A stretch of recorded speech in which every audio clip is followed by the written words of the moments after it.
Rôle et responsabilité à Cour constitutionnelle pendant élection libre démocratique paix apaisée dans le Congo démocratique Ndemutu Yamasolo et Simbi Moboko émission Tolobana pourquoi lelo merci na confiance fidélité boton de beli so habitant lobike bokolanda émission Tolobana émission bonya to mbaka bayi politique le Congo démocratique poto manyola kaka actualité politique ya mboka na biso bazuzuana ba na mandala bango il y a 9 ans mais balongoli Noël balongoli Ubundu nde bakakoluka ndeko todongo lokola avocat Pendeko Tordongo aussi Albaki Singeli a porté plainte contre Mboka Félix Antoine Tshisekedi Tshilombo président de la République et Singeli Mobeko lui conduise à la respecter pourtant après taka serment naé Albaka que non à respecter Mobeko lui conduit na suka to da sundenge lolenge kani ndoko fayulu a ke soutenir Makanisia ndeko Tordongo Medaka Kolongo président national à Congo na bana ende to décrypter actualité politique école Congo démocratique to la peine de Isaac Bakuku Ananzela lokoza émission to ban Singeli to banda Mboka Mbote ndeko nangayo Rodrigue Nyembo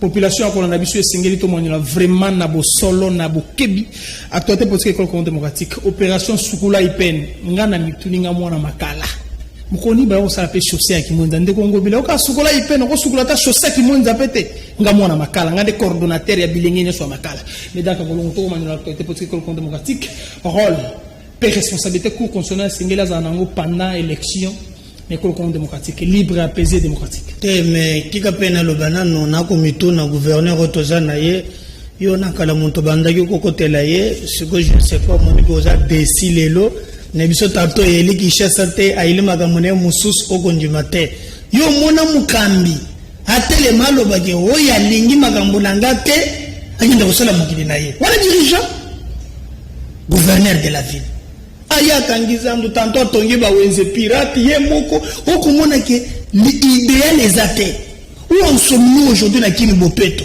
et le comme côté nyembo chose grave soki ozui mutuka na yo yo zaka muntolande la population ozui na commune à Kinshasa ozui pense qu'à savu ozo virer na funane tozo kende zikida na coin wana ali bureau ya PCR tana ngamba ndo musuba teka ka bamba bola baza bamba bola babilo ko nango basala ka mike batekaka kende ukomona ke bakomi ko spolie terrasse za wana bakomi ko bengana bilenge wana bateka ka place wana na muntu moko akotonga ni ndaku na terrasse nazara bilili na komi wana lobi wo ngubile muntu lobi ya tonga place wana cause gouverneur a vu la province à Kinshasa okende na terrasse na dima wana plus mona ni batu ba koteka bilenge ngoga na misanate batu ba fema mbola bango ba plus de 50 ton nje kuluna ba komi ko skole po na bisita tawan po tango na komi kuna yokaye wono koloba na ngana tando ikete na koloba na chula tamwa karbino bi chona karbira boni eloko tongini ya mabe kamonda kwa na bakubuka ni yango toko benga bakonza moko benda kotala soki akosili ngobile na yebite donc ngobila alina makanisi na ye ailleurs.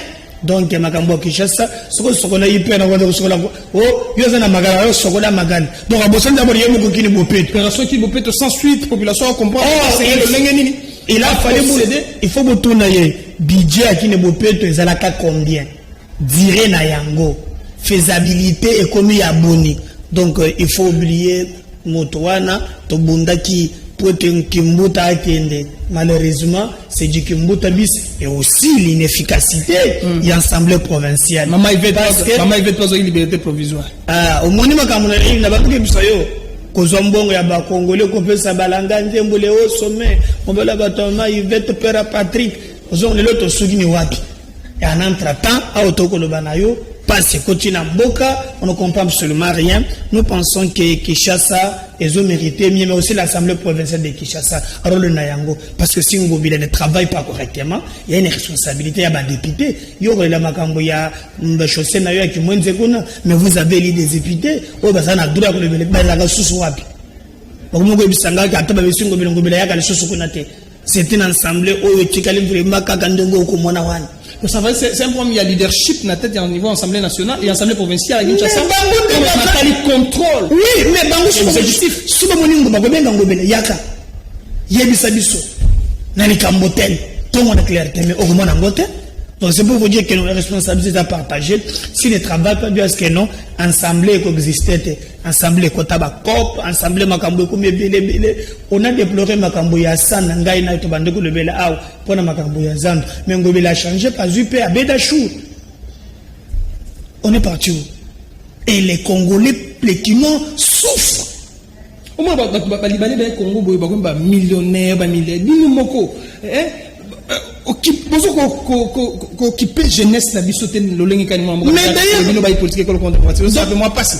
Mais ne se passe parce que d'abord, coopérant. Comment on a construit sur la COP. Par exemple, à Bédachou, il doit la ville des millions d'impôts. Mais concert alors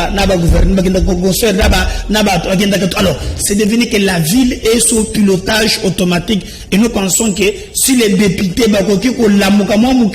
que cela pose que Kinshasa et Mekanakobongo parce qu'à notre niveau et que cela passe et nous demandons monsieur le gouverneur de la ville bazali ko utiliser kombo na yo na commune à Kinshasa sur l'avenue Katsavubu virage na funam peser na kwewa na place babilenge bateke kamba bobola na balobi que yo monto kinde bato na batonga bas polier terrassé wa na si ce n'est pas toi envoyer quand même ba service na ibeke ndoko boka moi kikuku wana ba kotonga esika wana. Mais là, quand on a tout comparé à ma soeur, il y a tout le monde pourquoi alors, bande de barons, biso, c'est que tout quand on a besoin de tout manier, tout le monde sur le même matali ville, c'est que tout manier le même matali constitutionnel et école démocratique, rôle, responsabilité non pendant l'élection apaisée et libre, l'école démocratique et zaramine et c'est court, ayaka pour imposer droit de veto, on a bien court à temps rapidement na bokebi, nanya gagnaki, nanya gagné te cours d'aranda. Oyebi Rodrigue Nyembo. Yo za journaliste à Mayele au kotala pe histoire ya mboka na biso ce que tangi même constitution na biso ton a problème ba bengango problème ya légitimité ya pouvoir crise Congo ezaka nango ezaka ka légitimité ya pouvoir to salama pona mi d'ailleurs na bamboka bato bazalaka bato o baza vraiment na copté ministre intérieur monto salaka maponabi mais na bamboka kanyaka moyibi ya lelo ko la mode de gestion et ya biso ndeto yokana to lobby pona ko éviter bato bazwaka bokonzi na minduki parce qu'il y a des gens qui ont accédé au pouvoir par les armes. Alors choisissons les modes. Le plus moderne c'est la démocratie. Démocratie, pouvoir, il y a peuple toyokani na constitution après 5 ans yé muto banda kolingana na kambaye. Malheureusement pour nous toutes les élections que nous avons fait dans ces pays au komona ki fait ça yokana ezalaka AFDEL CPP PPRD MP ba yokana ka toujours ba boto la volonté ya peuple. Nyembo, toi tu peux t'imaginer dans ces pays bato ba échoué lamentablement pendant 18 ans, besoin 400 députés dans l'Assemblée nationale. Alors, na seni oyo tokosala et il a droit ce qui est petit résultat babengango résultat provisoire.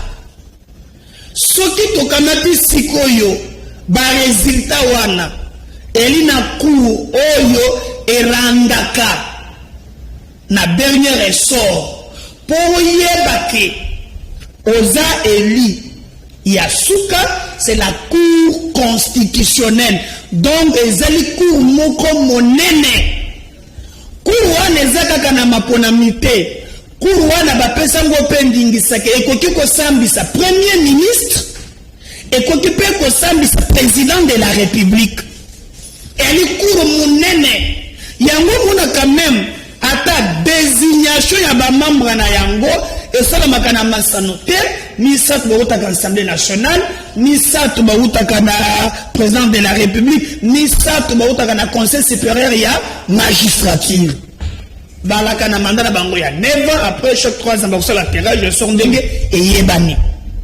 Alors là où les bas blessent ici chez nous ezali que maintenant cette cour est allé biso que ezali politisé Ce n'est pas un coup. Félix Antoine Tshisekedi Tshilombo, parce que c'est lui le président de la République. Avant de commencer à Félix, il faut landa audio ya Mende. Ceux qui ont un côté, voilà.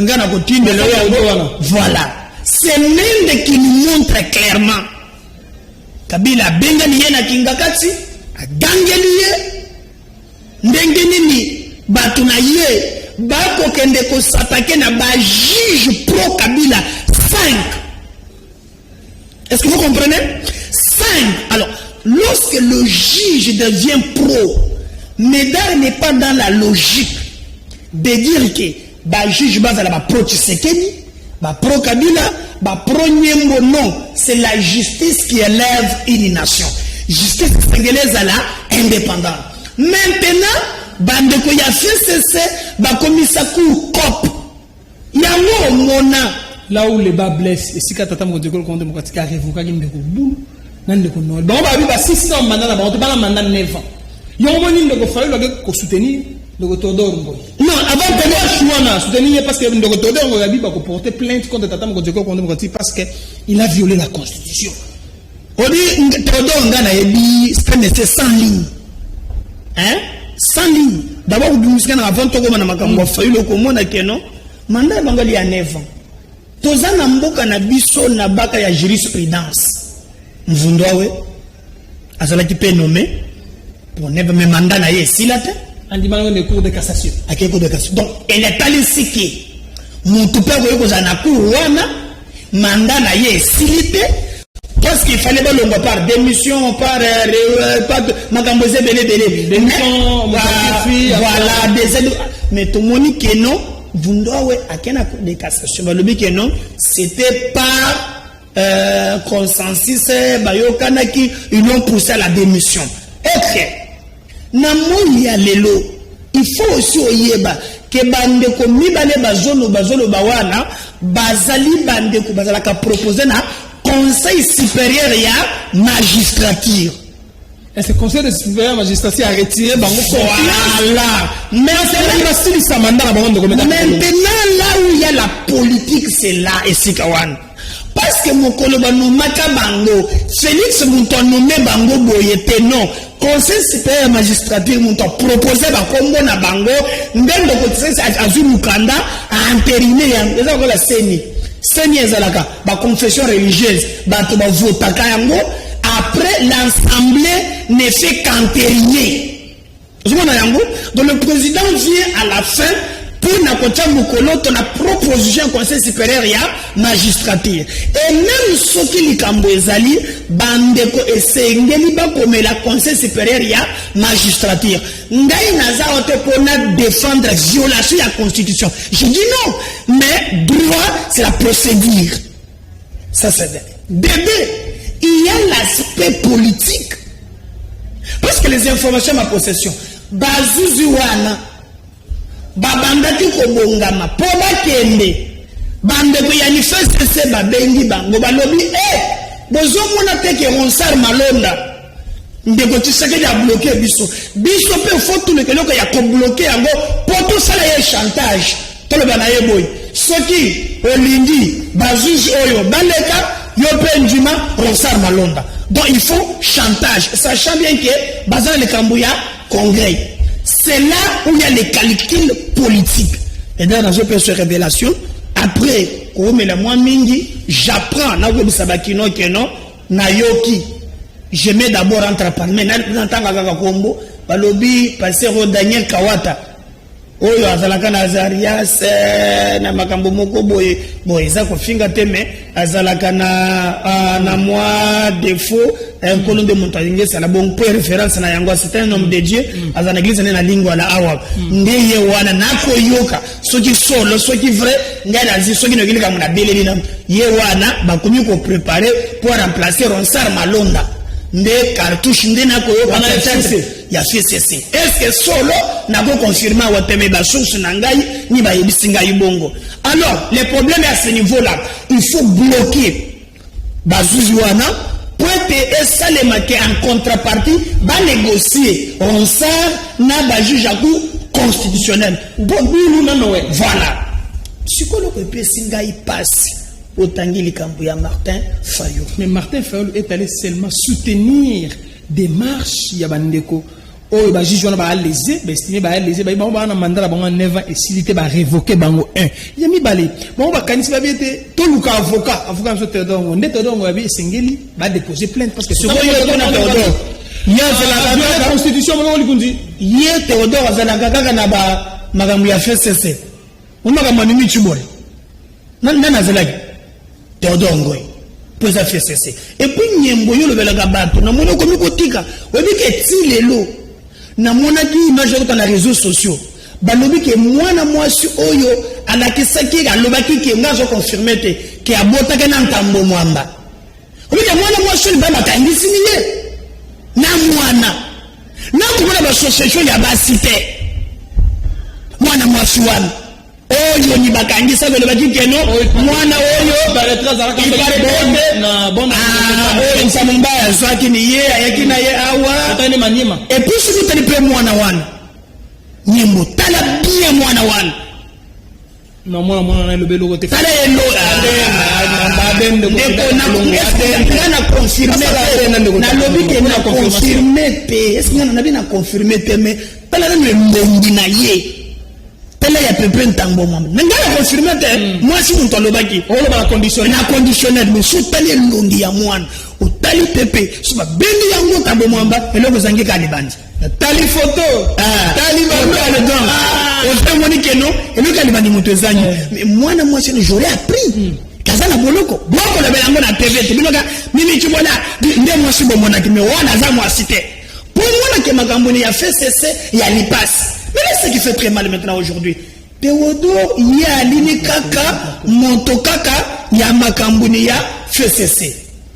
Tango na moni a débarqué na Fadenhouse.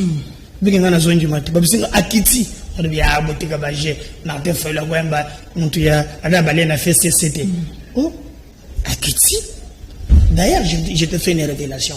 Avant c'est la révélation. Voilà. On a besoin de comprendre le avant Martin Fayulu aya Kinshasa na poto. Il avait annoncé qu'à Zoya.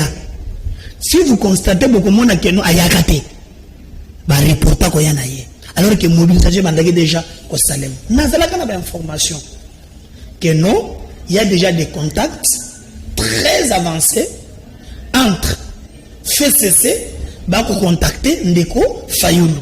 Mais comme je connaissais Martin, j'ai dit non, il ne tombera pas nager ya bandeko ya FCC.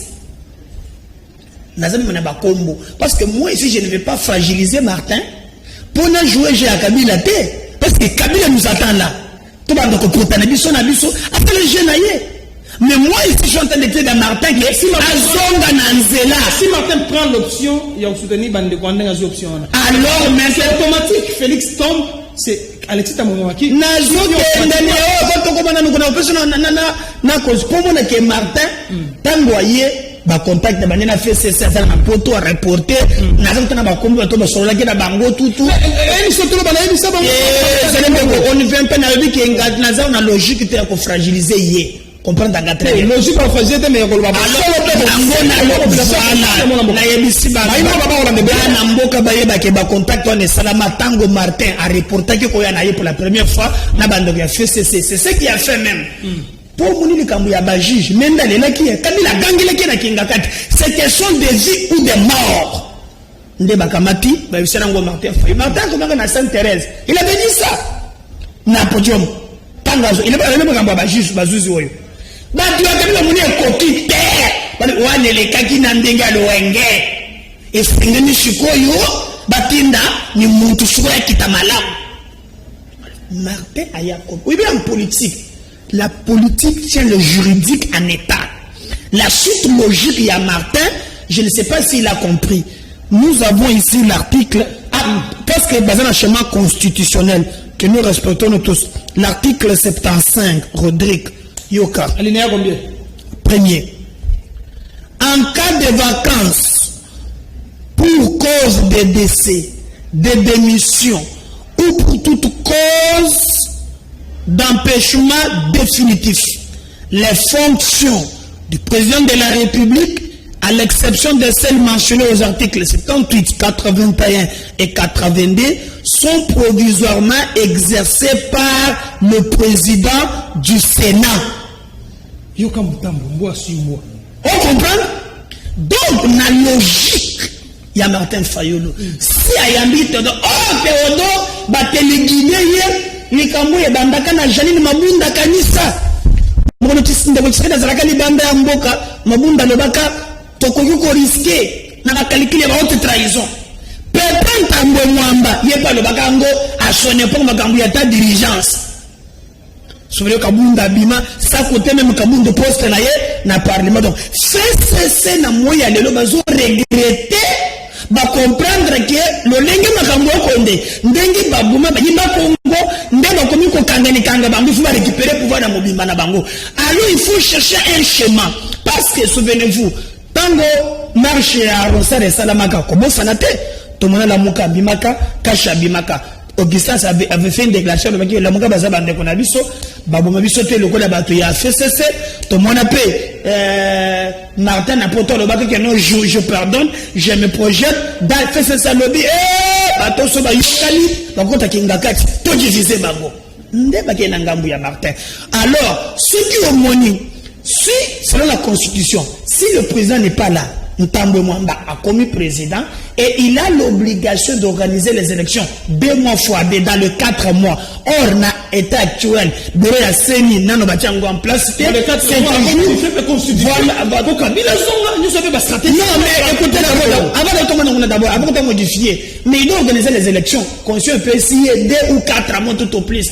On suppose que, comme Béré a Seni, Zate, donc, Nanga Kak, nous avons reçu le souba à l'élection. Martin milite pour être un Tambo Mwamba, agent président de la République, Corneille Nanga, agent de l'élection Awa, organiser l'élection, ce n'est pas peut-être ma trompe qui est le grand tangue Martin Fayulu, Azonga, Nanzela, ce n'est pas. Ma déclaration, est-ce que Moïse Katumbi, Manfort, P. Alamuka, Jean-Pierre Bemba, Manfort, est-ce que, à contacter les bango, pour kozwa mokano wana ya ko soutenir ndeko Théodore Ngoina ba avocat ya bazuzu wana constitutionnel au bazaki lésé pour ba déposer plainte il y a des chances à chef de l'État.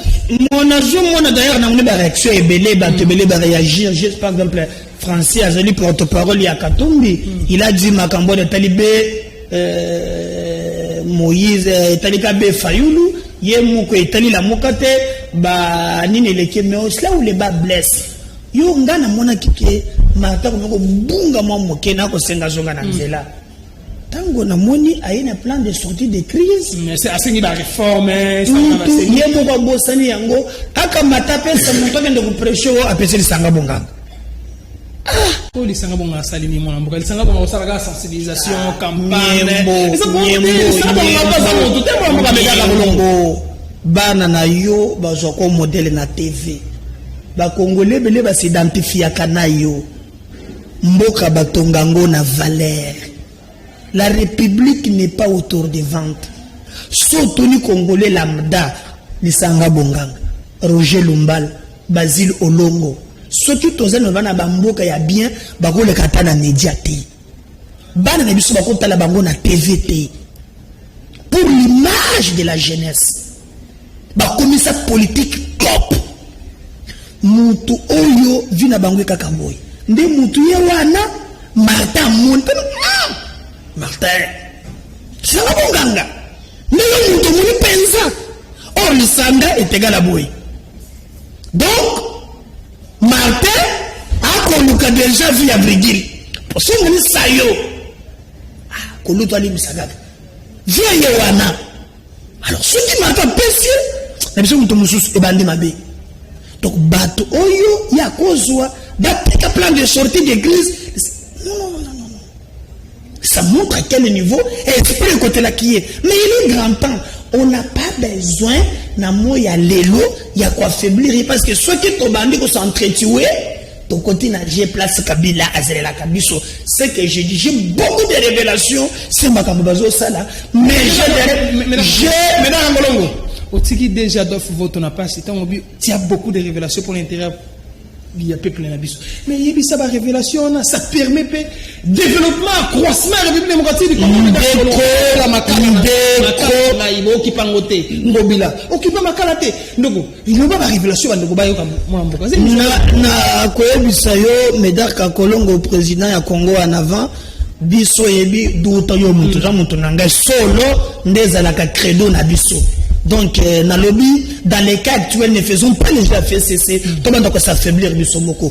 Je dis seulement à bande qu'on a Bisso, même les gens qui entourent le président Martin, bah ça y est, Azongananzela. On n'a qu'un intérêt aujourd'hui à bande s'entraîner Bissomoko, bah tu as FCC, bah bêta kababoko. J'ai tous les données, tout ce qui se passe, j'en ai dans le lobby, mais pour un intérêt. Parce que nous avons combattu avec Martin Fayulu. Martin Fayulu, c'est le changement. Martin Fayulu, les hommes, tout le monde en a eu. Mais Nzela, bah, tu as fait c'est bah, mais mieux, bah, koketini saniye. Bah, tu vas à la kabongo. Bah, même la caméra, Pina, oya, caméra, sumba, bah, champagne, on m'a premier, elle ne fait pas, t'as l'air de batika caméra, olo, le colo, tu l'es, n'a pas dit ça, donc, biso, bah, tout au côté, mais la Martin a schéma, wana, netolingani, les restes, je peux te dire, les éléments à ma possession, j'ai beaucoup de regrets. Des fois, je me pose la question, si nous regardons la souffrance de notre peuple, un pays si riche, pour 50 personnes, cette classe politique, Kakanaba Kop, à un certain niveau, je regrettais et j'avais raison de créer le parti Congo en avant. Bon, on a besoin d'une émission trop banale, il y a pourquoi la tata maman, credo, participer pour le président Congo en avant, Médard Kakolongo. Est-ce que, comme Galelo, Félix, c'est déjà 2 ans déjà, c'est 3 ans. Ça veut dire une année au Landana, 64 ans, une année organisation élection. Au ben investisseur, ben investisseur, peut-être investisseur allemand, mais toujours battu emploi, bah jeune, peut pas si social, et puis, mais pas Colombo. Ah, le comme juge à cour constitutionnel, on a zone cible.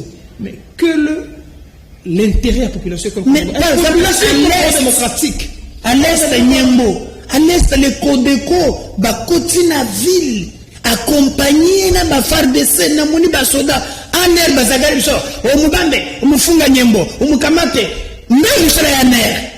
Ah, on va la commission na ba émission. Mais il y a des rebelles. Ba tu bazo tambola na mouille, et puis na mituna kabitumbo ya est. Ils ont la complicité, ba konzu ba ni ba ndoki. Ah, ba débat distraction. Les locaux là, bako boma bateau, et puis mon collègue n'a pas fait l'examen d'État, bah qui a violé les bangos. Ni déclaration même ya Widi Bako. Et le mot alors moi, un certain niveau, on a compté la bakonzo dans le lobby. Bazana mi. Ah ouais, bakata bango musa ya mawa. Oh comment on a changé pour les sociétés congolais lelo. Passe fait passe. À part bango bango ba yidi misolo na bango. Ko joana ko tongani bandako. Ko ba kisa bandako. Na basi. Il y a un moment où il y a une décentralisation, il y a l'identification de la population, recensement, ainsi de suite, le conflit entre deux. Et puis, dans la zone, on a vu Azaria sur le bureau. Même de côté Sekedi, na remaniement oyo, na kolinga, olongola Azarias. Ceux qui vont connaître le côté Moussous. Comment est-ce que le Messie nous doit garder ce ministère-là? Pourquoi? Bah, il faut que je me change à Baka. Donc, pourquoi? Je suis d'accord avec vous. Mais c'est le président de la République. Congo en avait exigé. Ce qui me montre est d'abord, dans le bien, il y a un mot. Azareza a un rapport politique. Pour me par rapport à rapport politique, il y a un député Bolibo, Azareza a un gouvernement. Alors, c'est très grave. Et vous avez entendu à Walobi que nos ambassadeurs, il y a Rwanda comme on dit chez Bisso nous na gaz de tamaki je na bandu bakeko manifester expulser ambassadeur rwandais bon nous na soda Bisso to mondela kabino banda kabino mbongo na bango ya 30 juin badengi ngade partout ngako lebele bango mbongo ba soda et le 30 juin au Félix Salobaki fort de ça Zwaki ba policier ba juité na lobeli tongo po babenga balobi oyo lobaki tozu yango. Mais ceux qui ont mis dans le Sénat, ils ont besoin de contre Bisso. Mais à l'est, là où les rebelles où on a besoin de l'armée, na monaki, les policiers, ceux qui ont une unité, général Kassongo, les policiers, ils ont un verre. Tracasserie Nanzela, il y a un Badjip, et qu'on a d'abord un cirage. N'a pas papier mouchoir. Il y a pas soda. Mais à l'est. Mais viens maintenant à l'est. Là où on tue nos compatriotes. Une action armée. C'est pas simple de renseignement. C'est très grave et c'est très déplorable. Est-ce que Félix a dit qu'il y a un mandat à 5 ans? Au commun de la coalition Mobimba Kaka. Beaucoup nagé. Oh, Chadar est venu la tique mon nom comme il met à karaté. Salut boy. Aux hommes. Regardez. Le pays est en train d'être par une classe non classable. Et je regrette. Regardons quand même le son de notre peuple. Travaillons pour ce peuple. Yo, Zana, Makala, Kona, quand tu te réveilles le matin, courant exaté. Quand est-ce qu'on va prendre César, go tracasser, batou, kuna makasi, ndeko César, go tikate vraiment César. Ah, comment? Policier, quand est-ce que Bazana Bango Kunate, quand est-ce qu'ils prendront en compte ba desiderata ya peuple Nabiso? Il est grand temps que ces dirigeants vont comprendre que le Congo n'est pas bilanga tata baba pikela bango ce que vous pouvoir c'est un contrat que le peuple vous donne pour dire mon koboye au côté kuna ba tekeli yote c'est la constitution prévoit même boye ata aux majorité. Mais les constitutions ont prévu que non, Nakachua n'a article le peuple levier à pouvoir pour que non, tout Congolais a le droit de faire un chèque.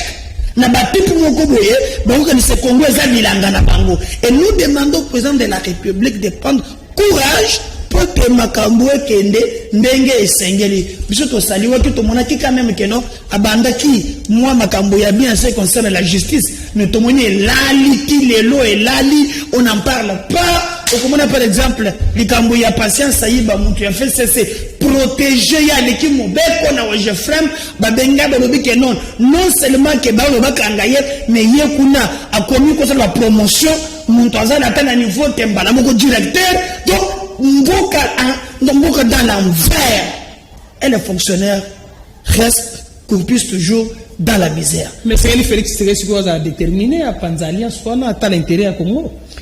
Je crois que c'est le souhait de tout Congolais. C'est une alliance contre la nature, alliance moko diabolique. Na Kabila alors que tu sais que du Montana na Kanaye. Non, mais attention. Bazawa dans le cadre de la coalition gouvernementale fait cesser la majorité na bango parlementaire et d'ailleurs au moment où par exemple le Gambia Rossar Malonda Azam tu as Kabila non a bloqué qui est de côté Tshisekedi. Il y a des petits points où il faut qu'on y rebiso pour que lobby tout le monde s'est maponami et sengeli makambo est transparent afin que le Congo mboka na biso ait gagné et non pas que ba individu ba gagné parce que logique il y a bandeko ya fait cesser ndeko Rodrigue Nyembo na schéma ba meli ndeko Martin Fayulu soto kebite mboka na biso ndeko ala muka ba kotala yo ba mobilisateur ala muka ba kotala yo ba cadre ala muka président pas la muka tsalo medar kan ko oui ça on est ni nanzela on ndeko ndengoro ndeko Fayulu azui ya ko soutenir initiative il y a bazuzi ya ko fonctionnel oyo balongola bango ba saisir ndeko todongo lokola avocat na bango pour porter tata mokonzeko contre Mokonzi Félix Tshisekedi plainte na cour. Moi je peux personnel pour haute trahison pour la violation de la constitution ba bien violer pamba ma casse côté. Moi je peux leur dire la plupart ce sont mes amis Tokotanaka Tomelaka Toliaka même ensemble. Je peux leur dire ne tombons pas la GFCC. FCC nous attend. Nous diviser pour mieux régner. Moi, c'est retenir côté Nabango. On n'a qu'un problème. Moi, Médard, je portais le plan de sortie des crises. Il y a Martin Fayulu. Mais moi, la personne de Sanga Bonga, on a dit Martin Junzela Yamabe. Namoni Asili Sikuna, Yewana Kumena Théodore Ngoy. Non. Boy, le président Martin, Nzela Wana Malamute. Azonga Nzela ya peuple.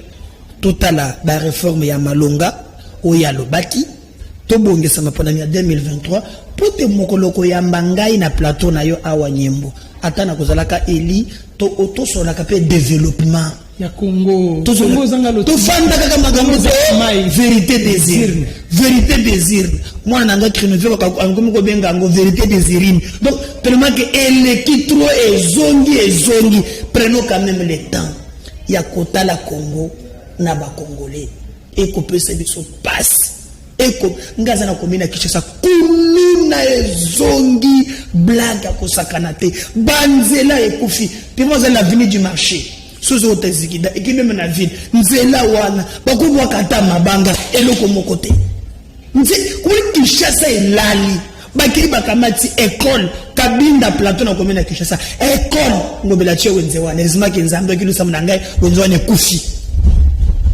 Donc c'est très grave. Battre la côté intérêt à la population et Zali, tout travailler ensemble et cause à la malade. Mais pour la ça, dans le Belata, bat moko. Vous voyez, président de la République à l'Obaki, dans le coronavirus, batonga 15 millions de masques, là-bas congolais. Alors, ils ont donné le marché, na de gré à gré, na ba potirier, na ba Congolais mususu batwa da bakei basuba matériel na bango ya bambongo ebele awa tonso koma awa mikandene ce cinéma et commune na mesa eteni longondo ako signété papa eteni longondo regardez baku babengi on papa to sumi ba biloko na biso to sali nyonso po to sala musala chef de l'état lobaki mais ministre de santé ako signété sinon contrôle ba kutombe na faillite ce qui dit mal. Un Libanais va foutre 57 millions du coup. Mais le Congolais, après Covid-19, l'État doit accompagner le PME et petites et moyennes entreprises pour relever l'économie. L'économie ya mboka, ezalaka maboko ya bapayate. Mais ici, chez nous, l'État décourage les nationaux qui travaillent pour la relever l'économie. Donc, et Temi Longondo, pela le kambo ya ba Congolais oyo bazali bakamona bango ya ba masque makambo muso babenginga pe na lemba walibi burgomestre ya lemba Jean Tsaka akomi soki ya kuti bato batandi ba mesa akokanga bofuti soki taxi akotanda te Jean Tsaka tayo moko bino bato pe perdre bulinga mbongo bona likambo nini Jean tale likambo ya Jean Tsaka na lemba makambo akosala pe kuna yoke na lemba te yebisa Jean Tsaka bisika makambo akosala ba benginga na bana lemba balobi moya lite atikele bango ba pima passer avec Congo mboka kimbangu mboka kimpavita to kende wapi nzambe yo tala Congo mais dans Kangolongo yo to luka ki to juillet analyser actualité politique et démocratique na bokebi puis na mayele population ko landa biso mais dans Kangolongo population ko landa biso lelo message espoir ezanini est-ce que le lenge à Congo lenge te ngafange na ka poto mutasisi classe licencié au ça na cabine mutasisi classe gradué comment ça na cabine Congo. D'ailleurs, je vais leur dire, c'est pourquoi nous implantons notre parti déjà, Moussaleza Mounene.